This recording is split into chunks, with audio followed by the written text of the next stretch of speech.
오늘 우리에게 주시는 하나님의 말씀은 창세기 32장과 요한복음 16장에서 보겠습니다. 구약과 신약 균등해서 보겠는데요. 먼저 창세기 32장 21절에서 29절에 있는 말씀, 혹 이전 성경을 가지고 계신 분들은 창세기 40장 구약 40페이지가 되겠습니다. 40페이지 넘어서 41페이지에서 시작되는 21절을 제가 먼저 읽겠습니다. 그 예물은 그의 앞서 보내고 그는 무리 가운데 밤을 지내다가 두 아내와 두 여종과 내랑 아들을 인도하여 야복 나루를 건널세. 그들을 인도하여 시내를 건너가게 하며 그의 소유도 건너가게 하고, 야곱은 홀로 남았더니 어떤 사람이 나리새로 야곱과 씨름하다가 자기가 야곱을 이기지 못함을 보고 그가 야곱의 허벅지 관절을 치매 야곱의 허벅지 관절이 그 사람과 씨름할 때에 어긋났더라. 그가 이르되 날이 세려하니 나로 가게 하라. 야곱이 이르되 당신이 내게 축복하지 아니하면 가게 하지 아니하리이다. 그 사람이 그에게 이르되 네 이름이 무엇이냐? 그가 이르되 야곱이니이다. 그가 이르되 네 이름은 다시는 야곱이라 부를 것이 아니요 이스라엘이라 부를 것이니 이는 내가 하나님과 사람들과 겨루어 이겼습니다. 야곱이 청하여 이르되 당신의 이름을 알려주소서. 그 사람이 이르되 어찌하여 내 이름을 묻느냐 하고 거기서 야곱에게 축복한지라. 그러므로 야곱 거기까지만 읽고요. 다시 요한복음 16장으로 갈까요?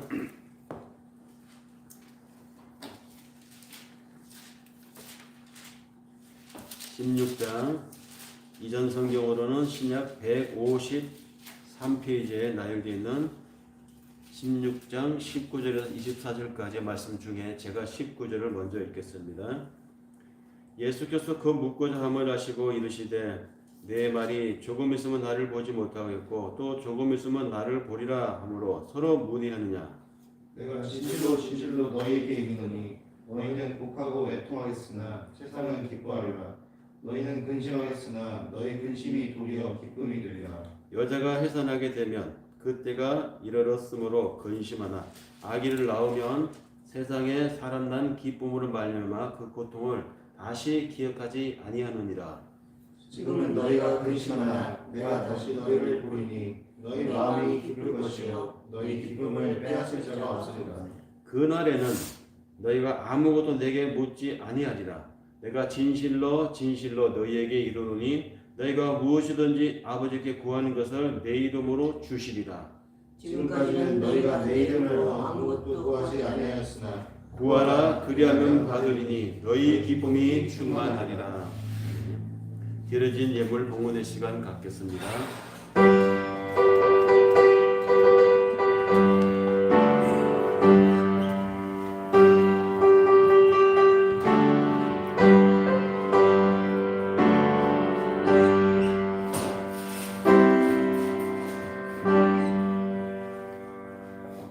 모든 것이 주께로부터 왔으니 이 예물을 주께 바치나이다. 우리의 들고 나는 모든 것을 아시는 아버지 하나님, 생활 속에서 기쁨을 발견하여 감사하여 하나님 앞에 이렇듯 드리는 예물을 받아 주시옵소서. 혹여는 이루기를 원하여서 주 앞에 소원을 두고 드리는 예물도 있습니다. 무엇을 하나님 앞에 뜻을 두고 소원하는지 주께서 아시는 바 속한 응답하여 주실 줄 믿사옵고, 말씀에 순종하여 10분의 1을 구분하여 드리는 이들의 중심도 주께서 받으시고, 드리는 것이 하나님 앞에 물질로부터의 자유함, 물질로부터의 일체의 능력을 구가할 수 있는 저들의 일상을 허락하여 주실 줄 믿사옵고, 이런저런 모양으로 귀하게 드려진 이 물질들이 사용되는 것에도 하나님의 능력이 함께 하실 줄 믿사오며 우리 주 예수 그리스도의 이름으로 감사하며 축복하며 기도드립니다.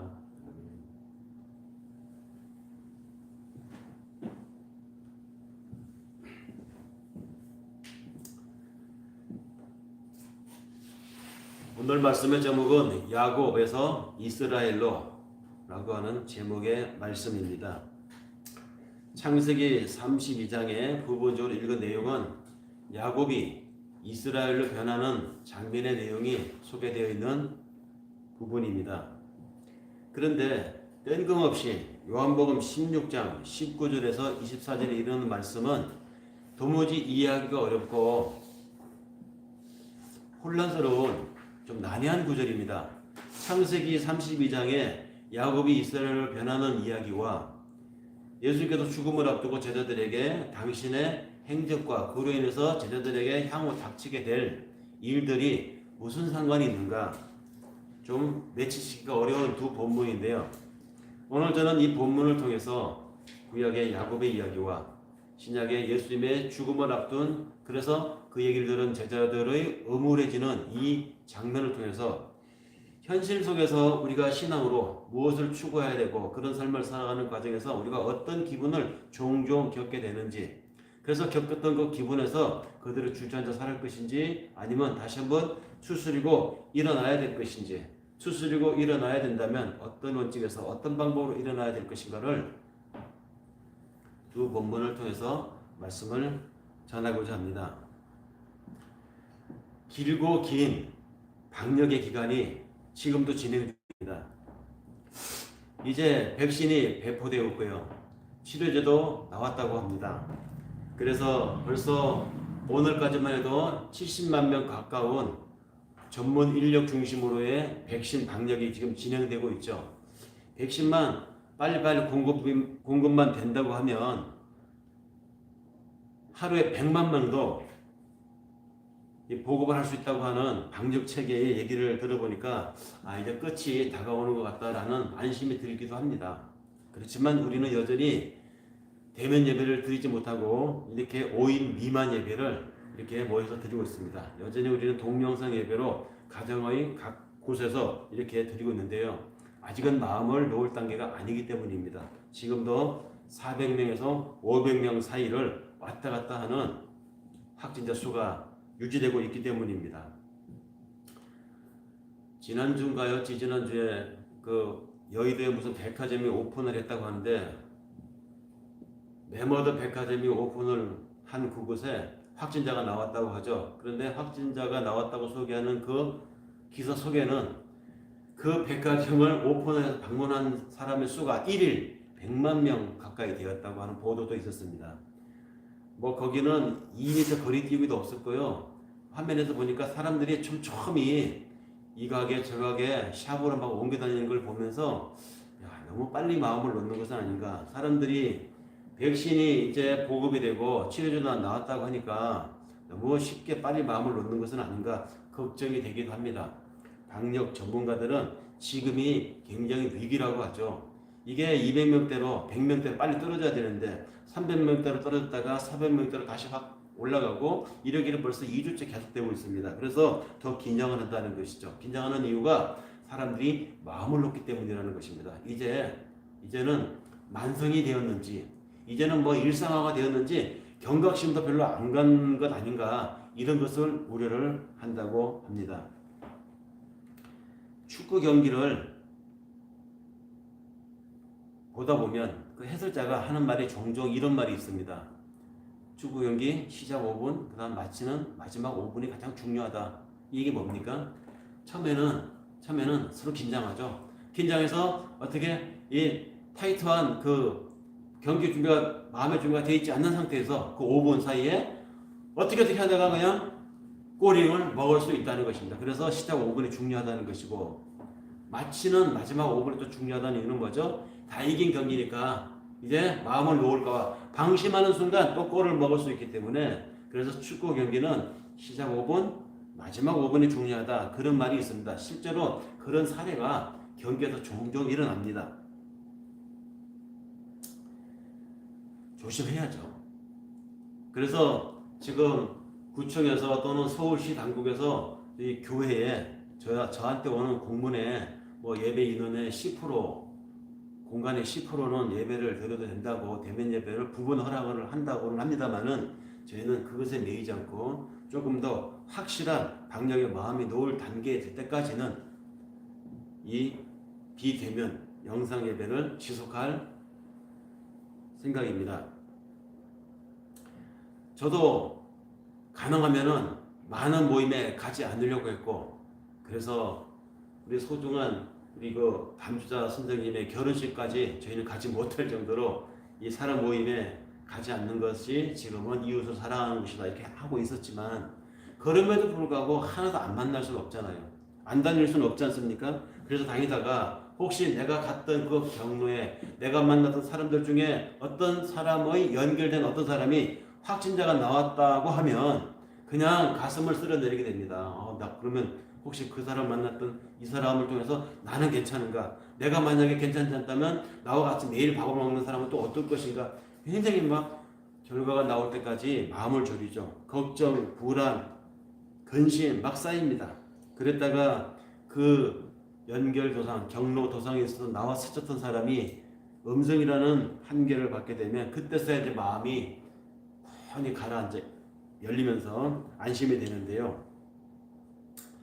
그러나 그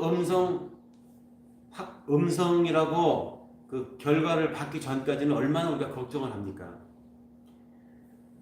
불안이라고 하는 것은 어쩌면 우리 인간의 운명인지도 모르겠습니다. 인간은 태어나면서 죽을 때까지 이 불안을 안고 사는 존재가 아닌가 싶습니다. 우리의 버릇이기도 합니다. 일어나지도 않은 그런 일 때문에 지레 낙심을 하기도 하고요. 절망을 하기도 합니다. 그런데 믿음으로 살아가는 사람들은 그런 지레 불안, 미리 앞서서 하는 걱정도 이게 건물이죠. 설령 그런 불안한 일이, 그런 절망스러운 일이 내 인생에, 내 삶에 직접 닥친다 하더라도 흔들리지 않을 수 있는 방법, 휩쓸리지 않을 수 있는 방법이 우리에게는 있습니다. 우리에게는 마음의 바닥추라는 게 있죠. 마음의 바닥추. 바닥추라고 하는 거, 마음의 이 바닥의 짐이라고 할까요? 이것이 우리에게 있습니다. 바로 그것이 하나님에 대한 믿음이죠. 바다를 떠다니는 배들을 보면 그 배의 모양을 육지에 올려놓고 보면요, 아랫부분이, 수면에 잠겨있는 아랫부분이 드러나지 않습니까? 그 드러나는 부분을 보면 역삼각형 모양으로 되어 있죠. 역삼각형 모양. 근데 그 역삼각형 모양으로 되어 있는 수면 아래에 있었던 그 배의 밑부분에 보면은 거기에는 바로 바닥짐이라고 하는 부분이 있습니다. 거기는 물로 채우든지 아니면 화물을 채우든지 해서 무게를 가득 채우는 것이죠. 그래서 배가 위에서 보면 넓어서 보이지만, 그래서 이것이 풍랑이 일거나 큰 파도가 들이치면 배가 막 흔들리면서 뒤집어질 것 같지만 배는 요행이도 뒤집어지지 않습니다. 이리 흔들 저런 풍랑에 왔다 갔다 흔들리지만 배가 그 물에 뒤집어지지 않는 이유는, 전복되지 않는 이유는 그 배의 바닥에 추가 있기 때문이죠. 바로 그런 바닥추, 바닥짐 같은 것이 우리 인생에 비유하면 우리에게는 삶이 우리를 흔들지라도, 이런저런 삶의 파고가 나를 흔들지라도 내가 뒤집어지지 않는 이유는 나에겐 믿을 구석, 저 마음 깊은 곳에 하나님이 함께 하신다. 하나님이 지금 이 상황에 나와 지금 함께 하신다는 이 믿음이 있기 때문에 우리는 어려움이 우리에게 와도 내 스스로가 혼돈스러워서 내 신념이, 내 신앙이 흔들린다 할지라도 결국은 중심을 잡게 되어 있습니다. 그것이 바로 믿음을 가지고 살아가는 사람들의 삶의 해법이고 비결입니다. 이 얘기를 오늘 하려고 하는 것입니다. 야곱이 이스라엘로 변해가는 과정을 통해서 오늘 야곱으로 살았던 나의 삶이 여전히 야곱으로 살고 있는 내가 언제쯤에는 이스라엘이 될 것인가? 야곱으로 사는 사람들은 머리를 굴리면서 삽니다. 잔꾀를 부립니다. 자기 머리를 써서 이렇게 하면 성공할 수 있다, 저렇게 하면은 왕도다. 그래서 사람들마다 자기대로 계산을 하면서 살아가는 삶을 야곱의 삶이라고 하죠. 예수를 만났던 제자들도 그런 생각을 가졌었습니다. 이분이 훌륭한 분이다. 이분이 대중에게 영향력을 끼치는 분이구나. 그 예수를 만나서 계산을 했습니다. 이분과 함께라면 내 인생이 바뀔 수도 있겠구나. 저 팔자가 고쳐질 수도 있겠다라는 자기들 나름대로의 계산했던 것이죠. 야곱들이었습니다. 그들이 예수와 함께 다니고 예수와 함께 먹고 예수와 함께 이적을 보고 또 그 이적을 자신들의 사역을 통해서 보이기도 하면서 그들은 고모되어 있었죠. 지난 시간 설교 때 말씀드린 것처럼 이들은 예루살렘으로 예수와 함께 가면 그때부터 영광의 길이 펼쳐질 줄 알았었던 것이죠. 그 예루살렘으로 가는 그 길에서 제자들은 뜻밖의 말을 듣게 됩니다. 오늘 우리가 함께 읽은 요한복음 16장 19절에서 24절의 말씀도 그 부분 중에 하나입니다. 예수님이 이렇게 말씀하셨습니다. 너희 가운데 한 사람이 나를 배신할 것이다. 그뿐만이 아닙니다. 더 나아가서 베드로 너는 3번이나 나를 모른다고 할 것이다 라는 말까지 했습니다. 거기서 거쳤으면 좋겠지만 더 나아가서 세상이 너희를 미워할 것이다 라는 말까지 추가합니다. 하나같이 어두운 말이었고 다 음울한 말들 뿐이었습니다. 메시아의 통치가 도래하고 그 메시아의 활동과 더불어서 자신들의 팔자가 이제 펴질 것이라고 그것을 기대했던 제자들의 그 기대에 찬물에다가 더해서 얼음까지 던져 끼얹는 예수님의 이 말씀들, 게다가 제자들이 듣기에는 알 수 없는 말들도 있었습니다. 예수님이 하신 말씀 중에 이런 말도 있었어요. 나는 지금 나를 보내신 분에게로 간다. 조금 있으면 너희는 나를 보지 못할 것이다. 그러나 또 조금 있으면 나를 볼 것이다.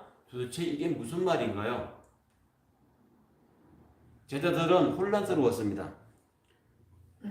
이해할 수 없는 말들이었습니다. 이해할 수도 없고 또 이해한다 하더라도 이해하고 싶지 않았던 말들이었죠. 그래서 제자들은 혼란에 빠져들게 됩니다. 우리의 오늘에 살아가는 모습을 보시면서 하나님이 우리 마음속에 내신 우리 마음속에서 일어나는 이런 말들 이해하고 싶지도 않아요. 이해할 수가 없어요 라는 우리의 내면에 하나님 앞에 신앙으로 살아갈 때 가끔 저항이 생기지 않습니까? 그 저항을 읽으시는 하나님의 눈이 여기에 숨어 있습니다. 우리는 믿음의 길을 선택했다고 내가 교회를 다닌다고 하나님 앞에 믿고 산다고 선택한 그 순간부터 나의 길이 꽃길을 갈 줄 알았는데 그렇게 기대해왔던 나의 삶이 이제는 풀릴 줄 알았는데 웬일입니까? 내가 사는 현실은 여전히 장애가 있고 꽃길은커녕 질퍽질퍽한 진탄길이 여전히 내 앞에 펼쳐져 있습니다. 내가 믿어왔고 내가 신앙해왔고 내가 기도해왔는데 왜 내 삶은 여전히 이렇게 혼돈스러운가? 하나님 이럴 수 있습니까? 말할 수 있어요. 우리의 마음에 그 저항이 지금 자신들을 향해서 나는 지금 나를 보내신 분에게로 갈 것이다. 조금 있으면 너희는 나를 보지 못할 것이다. 이런 말을 던지는 예수의 말을 받아들이는 제자들의 심정과 같다는 것입니다. 우리는 살면서 많은 이해가 되어야 내가 경험했던 것 또 나한테 어떤 사람이 무슨 말을 할 때 공감을 합니다. 그래야 동의를 하죠. 이런 우리들의 경험이라고 하는 것은 우리의 이해를 만드는데 그러니까 그 이해는 뭡니까? 결국 경험을 전제하는 것입니다. 내가 경험한 것과 저 사람이 경험한 것이 동일하지 않으면 저 사람이 하는 말을 나는 이해를 할 수가 없는 것이죠. 우리는 같은 경험을 해야 그 사람의 말이 나는 이해가 되고 내가 하는 말에게도 그 사람이 공감을 해줄 수 있는 것입니다. 그러니까 이해란 경험을 전제로 하는 것인데 제자들은 지금 예수님의 말을 듣는데 알 수가 없었어요. 이해를 할 수가 없었습니다. 왜냐? 자신들이 경험한 바가 아니니까. 죽어봤어야죠. 죽어보지 않았는데 예수님이 나는 지금 아버지께로 간다. 나는 곧 죽는다. 근데 조금 있으면 너희는 나를 보지 못할 것이다. 그래서 조금 있으면 또 너희는 나를 볼 것이다. 이해를 할 수가 없었어요. 무슨 말인지. 통상 사람은 자기가 경험하지 못한 것 또는 이해할 수 없는 어떤 사건이나 그런 일에 맞닥뜨리게 되면 두 가지 중에 하나를 선택하게 되죠. 그 사태에 직면하든지 그래서 어디까지 가는지 한번 가봅시다 하고 직면해서 정말 끝장을 보는 사람이 있는가 하면은 또 다른 하나는 회피를 합니다. 있을 수 없는 일이야. 믿을 수 없어. 아니야 이건 사실이 아닐 거야 하고 그 사실을 부인하는 것이죠. 회피를 합니다. 직면하거나 거절하거나. 근데 우리의 신앙 체험이라고 하는 것은 어떤 것일까요? 종교 체험이라고 하는 것, 믿음의 경험이라고 하는 것은 어떤 것입니까? 우리의 이해를, 우리가 경험했던 것을 전제로 하지 않습니다. 이건 경이로운 사건입니다. 아니, 하나님이 저 높은 곳에서 이 땅에 인간 세계로 우리를 위해서 뚫고 들어오셨다. 그래서 우리를 위해서 죽으셨다. 이게 이해가 됩니까? 우리가 경험하지 않은 것인데. 그런데 이것이 믿어진다고 하면 이건 경이로운 사건입니다. 이게 기적이에요. 믿어지니까 이렇게 예배를 우리가 드리는 것이고, 믿어지니까 우리가 신앙의 길을 가는 것입니다.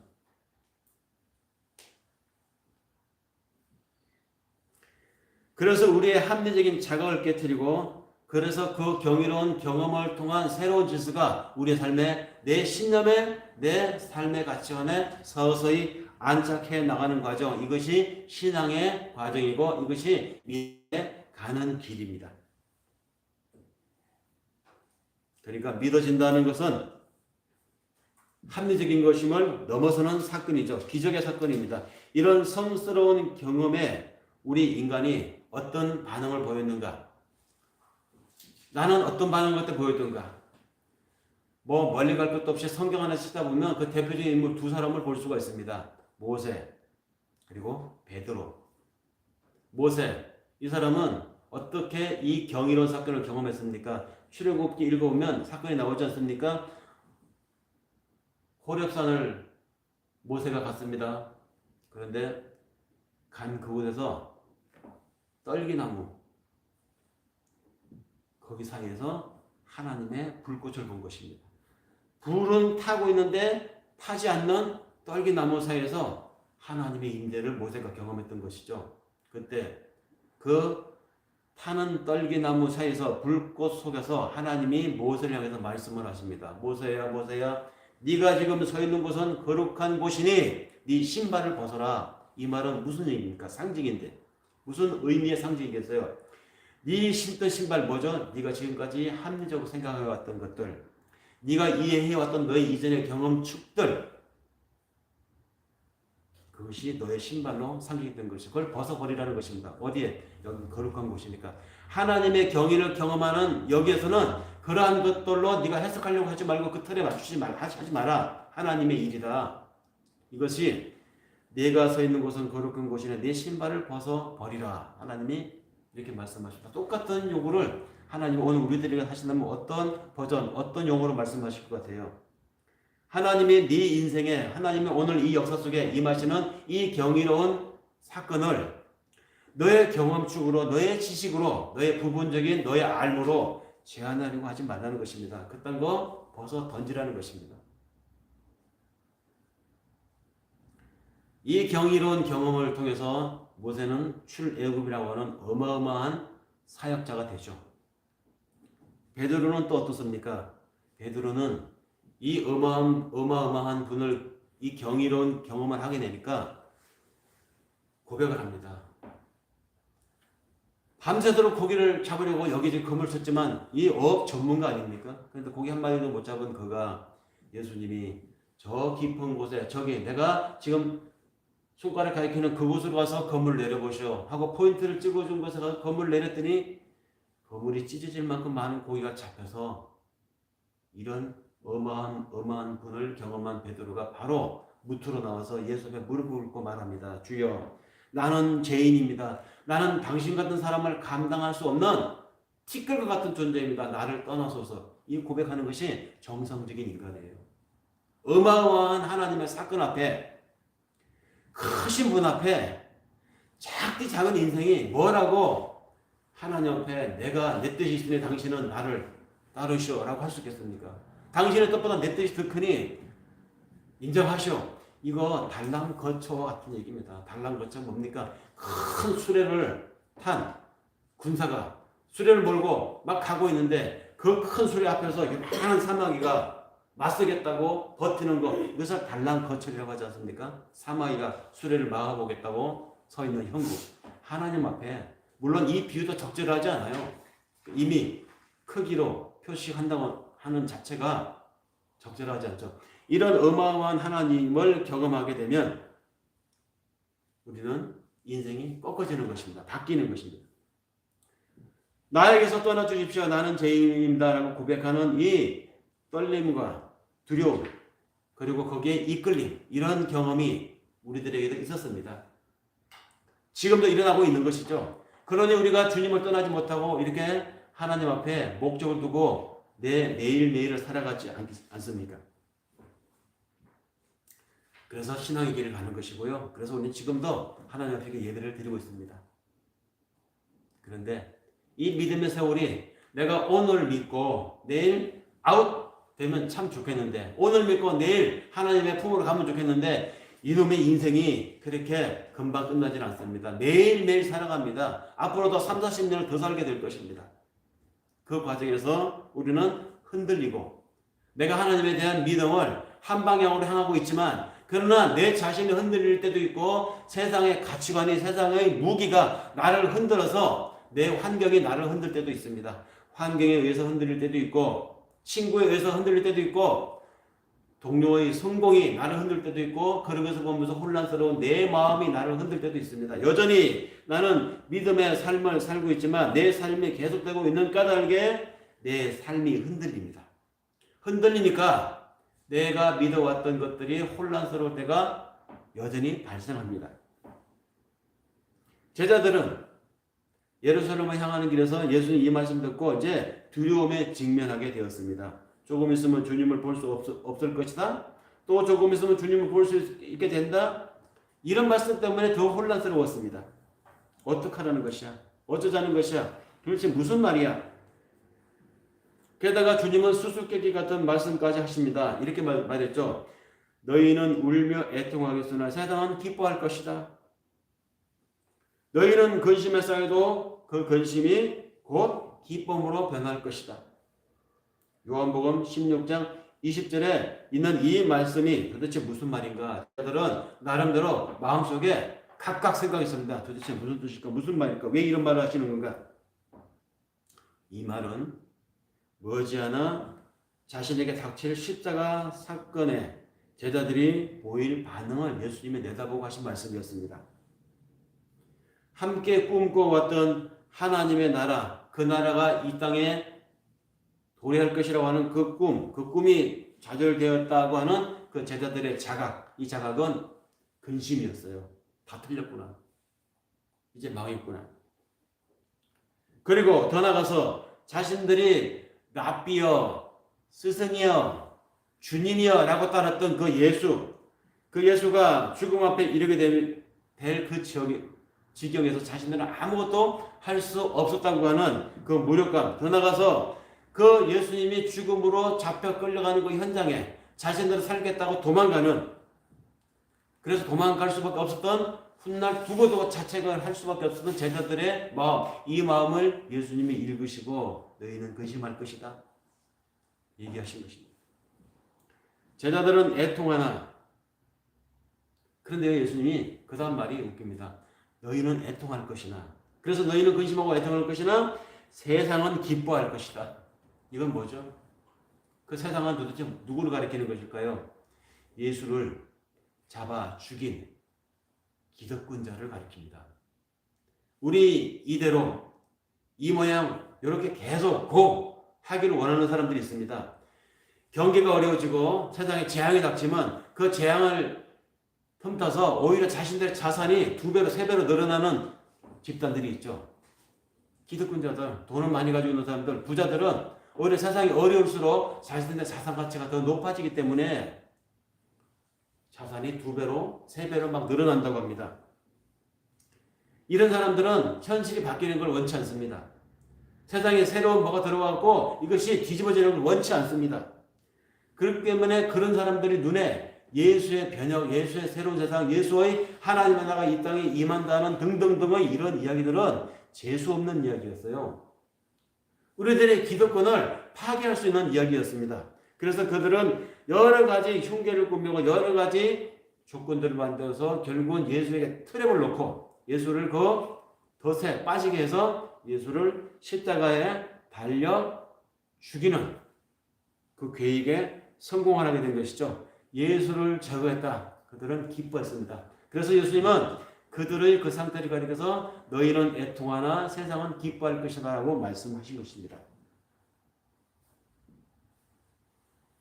제자들은 애통하나 세상은 기뻐할 것이다. 여기 세상은 하나님의 뜻을 거역하며 사는 질서 속에 속한 사람들을 이야기합니다. 하나님을 안다고 하나님을 가장 잘한다고 내세우는 그들이 정작 그 하나님의 뜻을 거스르며 사는 체제의 기득권자들, 그들은 자신들의 체계를 흔들면 그것이 하나님이라고 할지라도 십자가에 기꺼이 거침없이 목을 매다는 사람들입니다.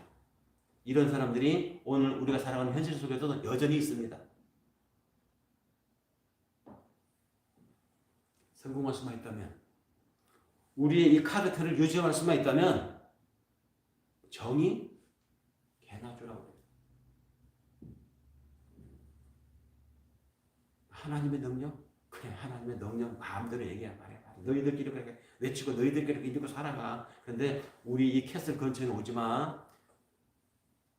이런 사람들이 있어요. 현실 속에서도. 그리고 그러한 사람들이고 성공 신화가 좋아 보이는 사람들은 하나님의 그렇게 명령했음에도 불구하고 금단의 열매 손을 뻗어서 사과를 먹겠다고 하는 사람들이 있습니다.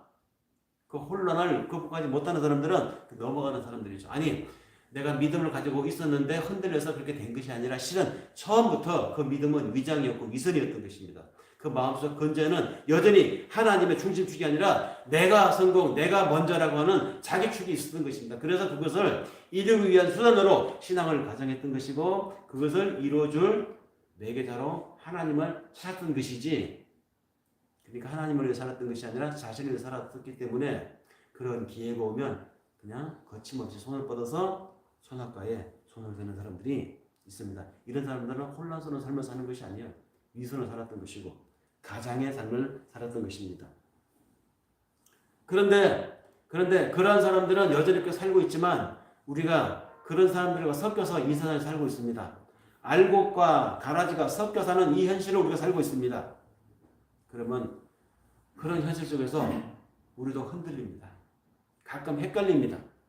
그래서 어떤 사람들은 삶은 비극이다라고 말하고 어떤 사람들은 삶은 허망하다, 또 어떤 사람은 삶은 축제다라고 말을 하는데, 이왕에 내일 죽을 것이 아니고 오늘 밤에 죽을 것이 아니라면 여전히 우리가 삶을 지속해 나갈 것이라고 하면 이 지속되는 삶 속에서 우리의 믿음을 가지고 우리는 우리 삶을 축제로 살아보는 건 어떻겠냐는 것이죠.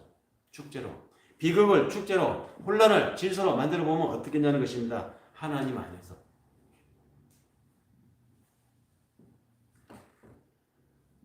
삶이 비극이라고 말하는 사람들의 근저를 찾아보면 이렇습니다. 왜 삶이 비극이라고 말하는가? 자기 뜻대로 되지 않으니까 비극이라고 말하는 겁니다.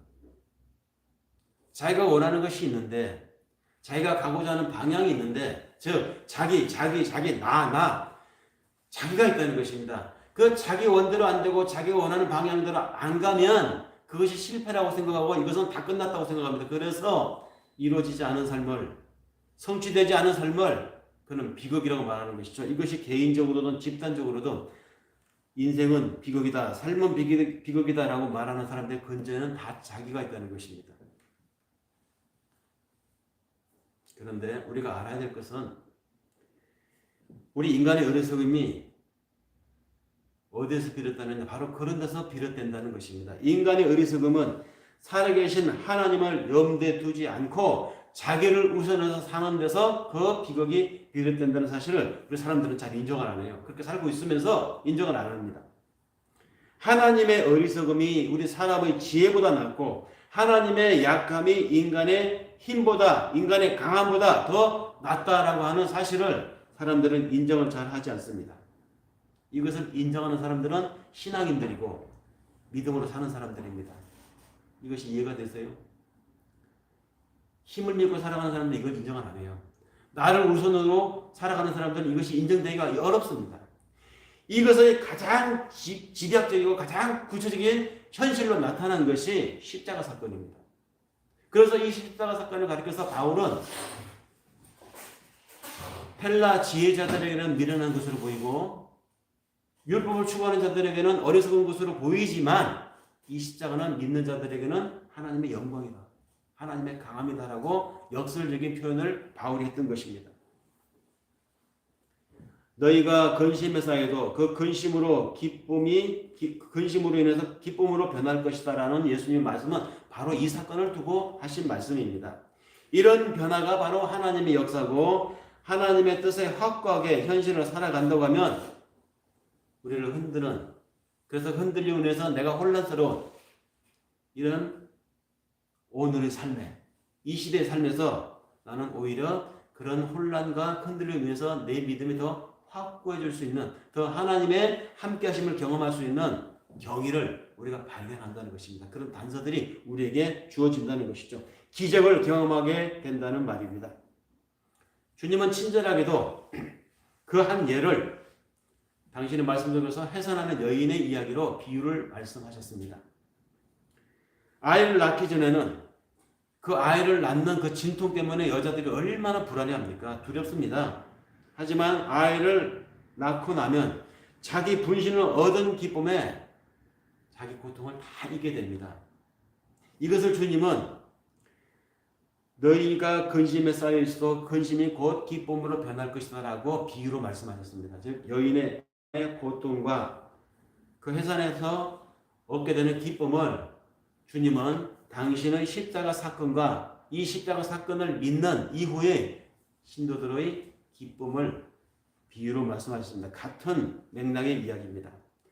사실 따지고 보면 이 세상의 모든 아름다운 것들, 위대한 것들, 멋있는 것들은 다 이런 산고의 과정을 거쳐서 탄생된 것들입니다. 굶주려 보지 않고 삶의 질곡을 느껴보지 않는 작가가 쓴 작품이 깊이가 없죠. 멋진 시들, 두고두고 지금도 다시 읽어도 인간의 근본에 대해서 생각하게 만드는 이 모든 위대한 작품들은 그것이 미술품이든 그것이 음악이든 그것이 문학작품이든 우리에게 남아있는 인류의 위대한 유산들은 다 이런 질곡을 거쳐서 나온 것들입니다. 아름다운 모든 것들은 고난의 용광로를 거쳐서 우리에게 얻어진 것들이라는 것이죠. 그러므로 그냥 몸이 건조하게 인생을 산다고 하면 그냥 남들 사는 대로 흘러가는 대로 그냥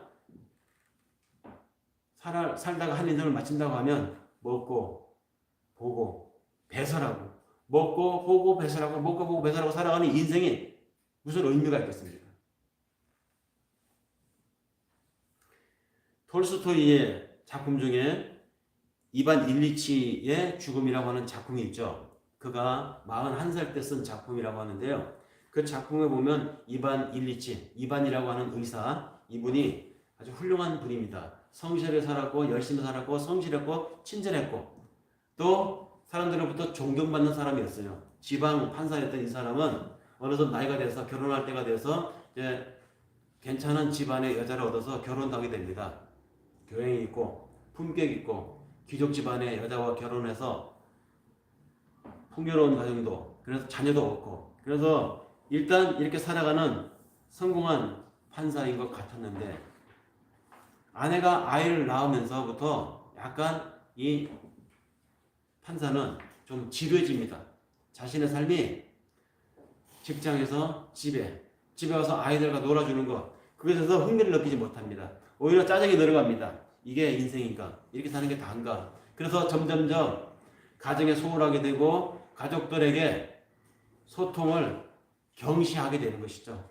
이왕 이럴 바에야 내 인생의 성공을 위해서 살아보자. 그래서 점점점 자기 일에 몰두하게 됩니다. 자기 일에 빠져들게 됩니다. 그래서 가정을 멀리하게 되고 점점 일찍 집에 돌아갈 환경인데도 불구하고 일부러 일을 찾아서 더 많은 일을 찾아서 출장도 가고 그러면서 가정과 점점점 멀어지면서 자신의 일에 빠져서 더 큰 도시로 나와서 더 존경받는 판사가 되고 싶어서 기회를 계속 찾게 되는 것이죠. 그러다가 더 큰 도시에 나가서 존경받는 판사가 됩니다. 그는 자신의 인생에 성공을 한 것이죠. 가정도 이루었죠. 멋진 연애도 얻었죠. 자녀들도 얻었죠. 직장도 성공해서 그런데 불치의 병을 얻게 되었음을 알게 됩니다. 그리고 그 병은 치료하려고 애를 쓰면 애를 쓸수록 더 치명적이 되어갑니다. 어느 날 의사는 당신은 이 병으로 인해서 앞으로 몇 개월밖에 못 살 것 같아요 라는 진단까지 받게 됩니다. 집에 와서 아내에게 자녀들에게 내가 이런 병을 얻었다고 얘기를 합니다. 자녀들이 걱정을 해줍니다. 다 잘 될 거야. 하나님이 이렇게 가게 하지는 않겠지. 여보 기도합시다. 이런 말이 처음에는 실감 있고 영혼이 실린 말로 들려왔지만 오늘 당장 죽는 게 아니기 때문에 이 의사의 말이 판사에게는 치명적이었지만 그 함께 사는 가족들은 점점점 한 달이 지나고 1년이 지나면서 이제는 만성이 되는 것입니다. 별로 내 남편이 죽어가고 있다고 하는 사실에 크게 걱정들을 안 해요. 뭐 언제는 다 죽잖아 누구나. 좀 빨리 죽는 것 뿐이야. 이렇게 자기 몸이 죽는 것이 아니라고. 사실은 자기는 매일매일 죽음을 향해서 한 걸음 한 걸음 더 깊이 들어가고 있는데 나는 이렇게 죽어가고 있는데 가족들은 특히 저 딸은 나이가 찼다고 자기 약혼식 때문에 바쁘다고 아빠하고 얘기 좀 하자는데 얘기도 안 하고 자기 일로 바빠서 또 그 딸을 따라서 그런 딸을 키운 그 아내는 딸의 약혼식 때문에 바빠서 자기들의 일상이 너무도 바쁘게 돌아가는 것에 이 판사는 화가 납니다. 분노합니다. 내가 자기들 위해서 어떻게 살았는데 나는 지금 이렇게 죽어가고 있는데 억울해서 죽을 수가 없는 거예요. 억울해서. 이반은 성공을 위해서 달려왔던 자신의 삶이 이기기 위해서 최선을 다해가고 수고했던 자신의 인생이 어디서부터 잘못되었는가를 혼자 앓고 혼자 죽음을 향해서 가면서 생각을 해봅니다. 이건 잘못 산 거야. 뭔가 잘못됐어. 그래서 생각해본 결과 답을 찾습니다. 가정을 소홀히 하고 가족과의 소통을 등한시하면서 자신이 성공하겠다고 그래서 성공한 줄 알고 큰 도시로 나가서 출장까지 가서 나는 이제 인생의 성공길로 달려가고 있는 줄 알았는데 사실은 지금 생각해보니까 그때부터 내 인생은 나락으로 떨어지기 시작했구나 라는 것을 그때 진단해보니까 알게 된 것입니다. 아파서 일도 못하고 집에 있게 되니까 이제는 자기하고 대화를 해줄 사람이 많이 필요한데 자녀들하고 얘기를 해봐야 뭐 2마디 이상 나갈 게 없어요. 왜? 같이 공유해온 경험이 없으니까. 같이 이 누려온 추억이 없어요. 그러니까 얘기를 해봐야 한두 마디 하면 더 이상 진전이 안 나갑니다. 아내도 마찬가지예요. 남편 따로 삶을 살았고 아내는 아이들과 삶을 살아왔기 때문에 남편에 대해서 이야기해봐야 몇 마디 더 나가면 영혼 없는 말로 그냥 무미건조한 일상 대화로 흐르고 맙니다. 그런 것 속에서 남편은 자신이 잘못 살았음을 깨닫게 되는 것이죠. 그래, 저들이 나에 대해서 무관심하고 저들이 내 병에 대해서 추구하는 병에 대해서 저렇게 무감각하게 대하는 게 실은 저들이 악하거나 저들이 잘못돼서 그런 것이 아니라 내가 그렇게 만든 것이구나. 이렇게 생각하니까 아내에게 미안했던 것입니다. 자녀들에게 너무 미안했어요. 좋은 아빠가 되어주지 못하고 자상한 남편이 되어주지 못했던 자신만을 위해서 달려왔고 자신만을 위해서 살아왔던 자신의 인생이 너무나 죄스러웠던 것입니다. 그래서 어차피 이제 곧 죽을 텐데 하나님 앞에 가족들 앞에 용서받고 싶었어요. 그래서 아내에게 내가 정말 잘못했다고 회개합니다. 자녀들에게도 내가 부족한 아빠였다고 고백을 합니다. 그리고 하나님 앞에 뉘우치는 회개의 기도를 하고 나니까 이상하게 그 순간부터 이반의 마음이 그렇게 편해지고 매일매일 눈만 뜨면 아팠던 고통 때문에 아프고 맨날 아프던 타령을 했던 그 고통이 싹 사라지더라는 것입니다. 몸이 가벼워지고 고통이 덜어졌지만 이반은 그로부터 한두 달 후에 죽게 되죠. 그 병으로 죽지만 이반은 마음은 한없이 하나님 앞에 가벼웠습니다. 왜? 모두로부터 내가 용서를 받고 간다는 마음이 너무너무 가볍던 것이죠. 톨스토이는 이 작품을 통해서 말하고 싶었던 것이 이겁니다. 그냥 그렇게 살 것이냐, 사는 대로 살 것이냐, 사라지는 대로 막 살 것이냐, 사람들이 생각하는 대로 뛰고 사람들이 다 생각하는 대로 달려가고 그렇게 살 것이냐.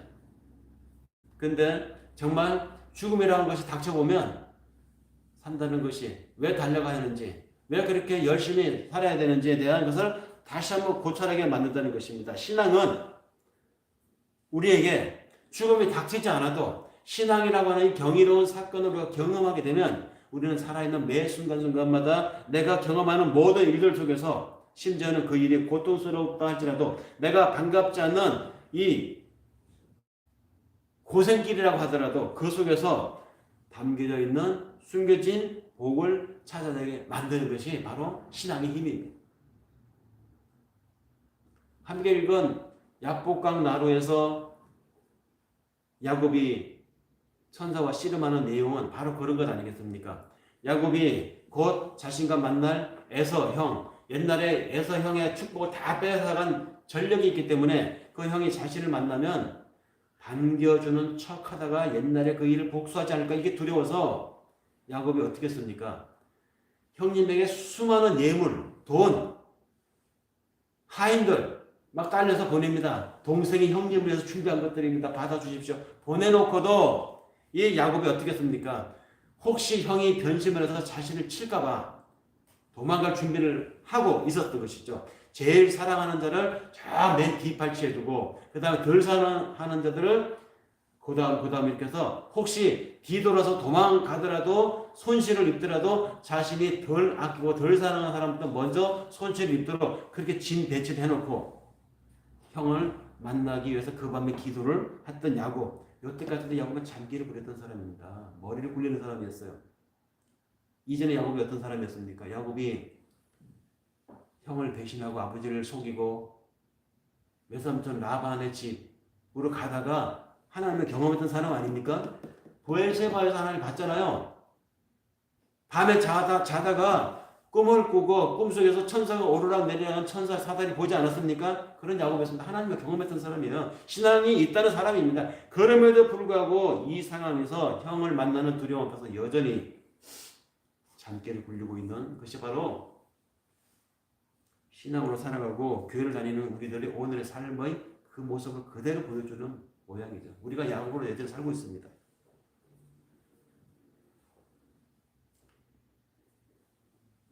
십자가 실패. 사람들이 그렇게 말합니다. 십자가에서 예수가 죽음으로써 끝났다. 절망이었다. 그러나 믿음 있는 사람들은 예수님 당신을 포함해서 그렇게 말하죠. 십자가는 실패도 아니고 끝장이 아니라 실은 그것은 영원으로 통하는 문이다. 그 십자가는 하나님과 접촉하는 루터다. 그렇죠. 우리의 일상이, 우리의 삶이 죽어야 하나님 앞에 새 주제로 설 수 있습니다. 이 과정을 경험한 사람들이 바로 믿는 사람들입니다.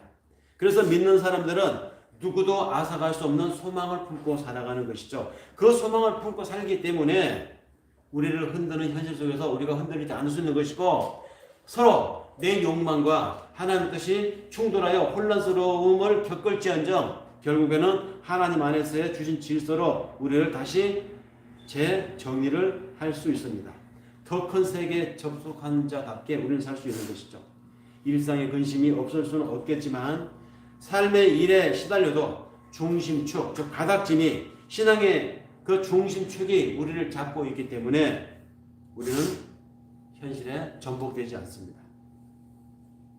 땅의 인력에 속절없이 끌려가는 삶이 아니라 그 인력을 거스려서 위에 있는 것을 추구하며 살아가는 우리 신앙인들의 삶, 이것이 오늘 우리들의 삶의 방향이 되고 있는 것이죠. 믿음은 삶에 지향하는 바를, 즉 삶의 목적을 달리하는 삶입니다. 요한복음 16장 24절에 너희가 아무것도 내 이름으로 구하지 않았다 구하라 그러면 얻으리라. 그래서 너희의 기쁨이 넘치게 되리라는 이 주님의 말씀을 잘 음미하시기 바랍니다. 사람들은 이상하게 신앙생활하는 사람들은요, 이 말씀을 이상하게 해석을 해왔어요.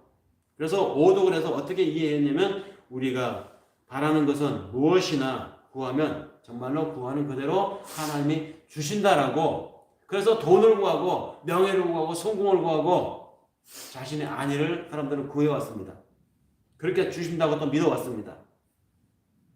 그러나 여기 예수님이 구하라 그러면 얻게 될 것이라는 그 말은 전제가 있습니다. 그날에입니다. 그날에 너희가 내 이름으로 구하라 그러면 너희가 얻게 될 것이고 너희의 삶이 기쁨으로 바뀌리라. 그날이 어떤 날입니까? 내 속에 내 삶에 내가 하나님과 접속되어져 있는 그날을 말합니다. 내가 하나님으로부터 삶의 경의를 경험하여 내 인생의 가치관이 내 삶의 목적이 바뀐 그날을 말합니다. 즉 신앙 안에 사는 나를 말합니다. 자, 신앙 안에 사는 사람은 하나님을 이용하지 않습니다. 신앙으로 살아가는 사람들은 내 목적을 이루기 위해서 하나님을 부르지 않습니다. 하나님의 마음에 접촉된 사람들은 자기 욕심을 채우기 위해서 하나님을 동원하지 않는다는 말이죠. 오히려 하나님의 뜻을 이루기 위해서 내 삶에 필요한 것을 구합니다. 하나님의 뜻을 이루기 위해서. 하나님의 뜻이 이루어지기 위해서 나의 손과 발을 사용하고자 원하고 하나님의 뜻이 이루어질 수만 있다면 내 경외심, 타인에 대한 존중, 내 희망, 일용할 양식 다 소용돼도 좋다고 이것을 구하는 능력, 이것을 주님이 말씀하셨는데 이 전제를 쏙 빼버리고 구하라. 하나님이 너에게 넘치도록 주실 것이다. 그래서 너희의 사는 날 동안 그 삶의 기쁨으로 바뀔 것이다. 이상하게 말이 온 사람들 때문에 지금도 이상하게 믿는 사람들이 있습니다. 그래서 신앙한다 하면서도 여전히 야곱으로 머물고 있는 자신을 돌아보지 못한 채, 우리들을 돌아보지 못한 채 이스라엘로 부르시는 하나님의 응답에 제대로 살지 못하는 사람들이 있다는 것이죠. 말씀을 정리하겠습니다. 신앙생활이라고 하는 것은 부족함과 고난이라고 하는 이 재료를 가지고 기쁨과 감사를 빚어내는 삶이 신앙의 삶입니다. 주님을 철저히 신뢰할 때 그런 변화가 가능하다는 것이죠. 그럴 때 야곱은 변하여 이스라엘이 될 수 있습니다. 약복강가에서 기도하고 그 이름을 이스라엘이라 하라. 이름이 바뀌는 이 야곱. 이때 야곱은 꺾입니다. 하나님 앞에. 엉치뼈를 쳐서 이후로부터 야곱은 쩔뚝거리는 삶을 살았다고 하는데 이것이 상징하는 바가 뭡니까? 내 중심으로 살아왔던, 내 계산으로 살아왔던 이전의 삶이 하나님 앞에 꺾여야 된다는 것입니다. 그래야 이스라엘로 살 수 있다는 것이죠. 우리는 꺾였습니까? 여전히 야곱으로 살고 있습니까? 하나님은 우리를 이스라엘로 살라고 지금도 부르고 계심을 오늘 이 말씀을 통해서 다시 한번 확인하며 오늘 말씀을 마치겠습니다. 기도하겠습니다. 사랑의 아버지 하나님, 야곱이 이스라엘로 변해가는 과정에서 우리는 하나님을 향한 우리의 삶의 여정에 내 삶 속에서 야곱의 흔적은 여전히 남아있지는 않은지, 이스라엘을 향한 삶을 살고 있지만 여전히 내 생활 속에 여러 악습들이 야곱으로 작용하고 있지는 않는지, 심지어 하나님께 기도하면서도 내 뜻과 내 목적을 두고 하나님을 호출하고 있지는 않는지 우리의 부족한 것을 성령의 인도하심으로 채워 주시옵소서. 한 주간을 주님께 맡기며 예수님의 이름으로 기도드립니다. 아멘. 찬송가 378